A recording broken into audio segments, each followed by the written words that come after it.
As an Igbo parent, I feel one of the biggest injustices that you have done to your child is not to have introduced them to who they are, not to have told them that they are Igbos.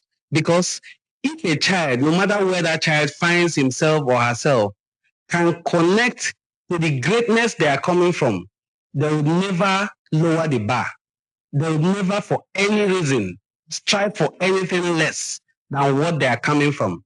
If they are told that their ancestors were the great residents of Uguele, who made the stone tools that are today considered the oldest Akulian tools in the world, if they are told that they are from a place where you have Leja in Nsoka, where the oldest iron smelting site in the world is found, if they are told that they are from a place where you have Ibuku, the most sophisticated artworks ever discovered by mankind were made by his own or her own ancestors, that child will forever strive for greatness.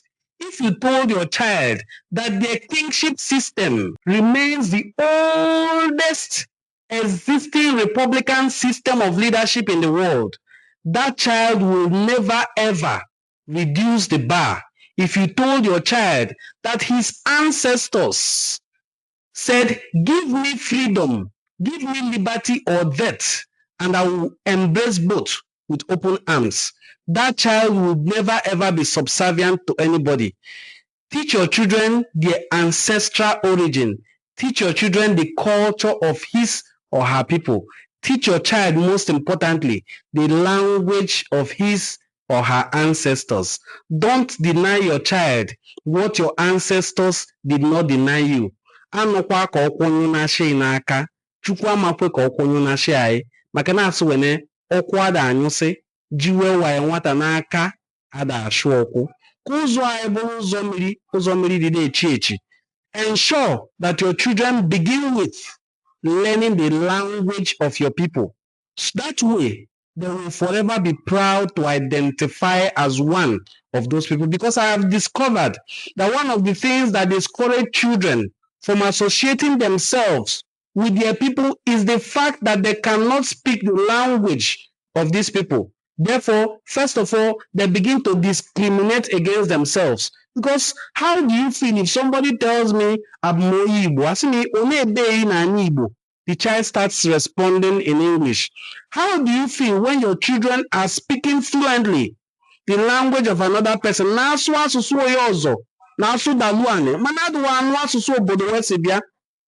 you ask some parents, they will answer you, oh, my child, he or she can hear everything. It's just that they cannot speak. If they cannot speak, but they can understand, what then is the use? Communication goes two ways. I tell you, you reply me.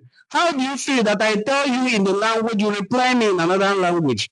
As Nelson Mandela said, when you speak to a man in English, you talk to his mind. But when you speak to a man in his own language, for instance, in Igbo or Zulu, you speak to the man's heart.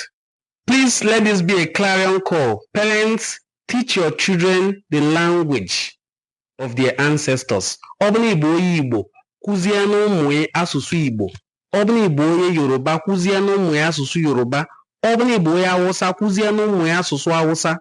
One day, by what we are doing, by this cultural crusade we are carrying on social media, one day there will be a renaissance whereby people, parents, your children will turn back to you and say, Daddy, Mommy, you failed me. And you say, how did I fail? I provided the best education for you. I provided the best of clothing for you. I made sure I built a house. And the child said, no, this is not all there is to life. Because that child could not find fulfillment. You don't know what it means for a child to have a sense of belonging, that this is who he or she is. Now, if your child looks at you in old age and says, Daddy and Mommy, you have failed me because you have failed to teach me your language and the language of your people, how will you feel? Looking 70 or 80, you will feel old, embarrassed, disgraced. You will feel like you have failed. Now, let me also remind you, these children will be the ones to carry out your funeral rites. How do you want them to communicate with your kinsmen? in English, probably. I've seen so many of such situations.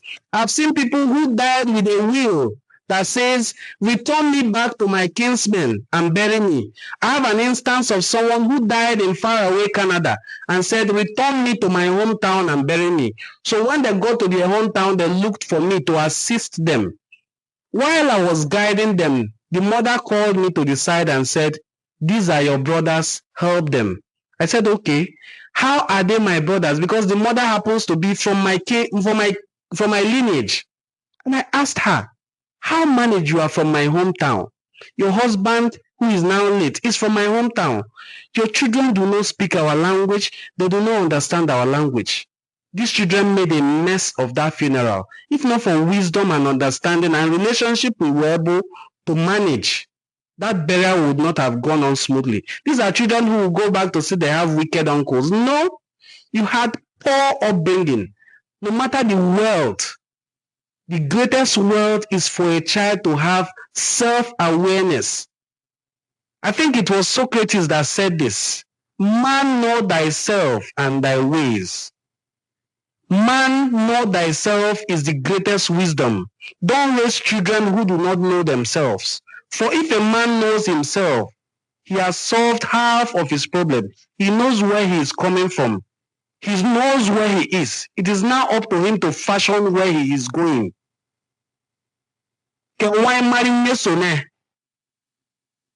Because if his or her ancestors have faced a challenge and solved it, it will be easy for him to find solutions to it than to go and face the same challenges again. So please, parents, our Igbo parents especially, because this is a cultural forum where we promote the rich cultural heritage of the Igbo people, I am begging you to please kwanite asụsụ Igbo.